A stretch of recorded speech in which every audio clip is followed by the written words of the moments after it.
মামাই খালি মাইকীবিলাকক আশ্বাস দিয়ে, বিশ্বাস দিয়ে। এই আছাক মামা, বেলেগ মতা এটাক পাই তাই নিজৰ মতাটোক এৰি পলাল।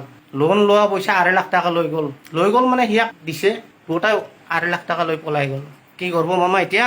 মতাই 2বাৰ বিয়া কৰালে বা 2বাৰ এৰি দিলে তোমাৰ জেল হয়। এতিয়া মাইকী বেলেগৰ পইচা, নিজৰ মতাৰ পইচা বেলেগক খুৱাই কিনে যে লৈ গ'ল, এতিয়া মামা কি কৰিব? এয়া তালা খুলিলোঁ, তালা তাই আগতো ভাঙি চাঙি উৎপাত নোহোৱা কৰি দিছে, আপুনি দেখা পাইছে। এই কালিয়ে পলাওঁ বুলি বোধহয় এই কাপোৰ চাপোৰ পানীগিলা ৰেডি কৰিছিল, চব অনলি তাইৰ কাপোৰ এইবিলাক বেগত। কিন্তু তাই কালি যাব নোৱাৰিল, ছোৱালীজনী হোষ্টেলত থকাৰ বাবে তাই হোষ্টেলত গুচি গ'ল।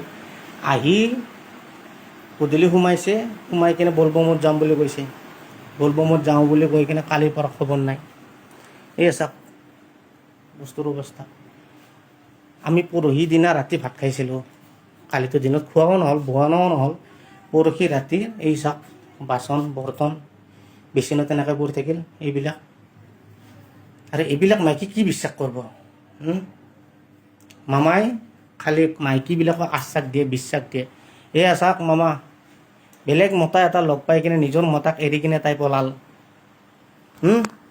বেলেগ মতা এটাক পাই তাই নিজৰ মতাটোক এৰি পলাল, য'ত 2.5 লাখ টকা লৈ গ'ল। মোৰ লোন লোৱা পইচা 2.5 লাখ টকা লৈ গ'ল মানে সিয়াক মানে দিছে, দি আৰু সি আৰু গোটাই 2.5 লাখ টকা লৈ পলাই গ'ল। নচিব নিয়া নাই, কপাল নিয়া নাই। কি কৰিব মামা এতিয়া? মতাই 2বাৰ বিয়া কৰালে বা 2বাৰ এৰি দিলে তোমাৰ জেল হয়। এতিয়া মাইকী বেলেগৰ পইচা, নিজৰ মতাৰ পইচা বেলেগক খুৱাই কিনে যে লৈ গ'ল, এতিয়া মামা কি কৰিব?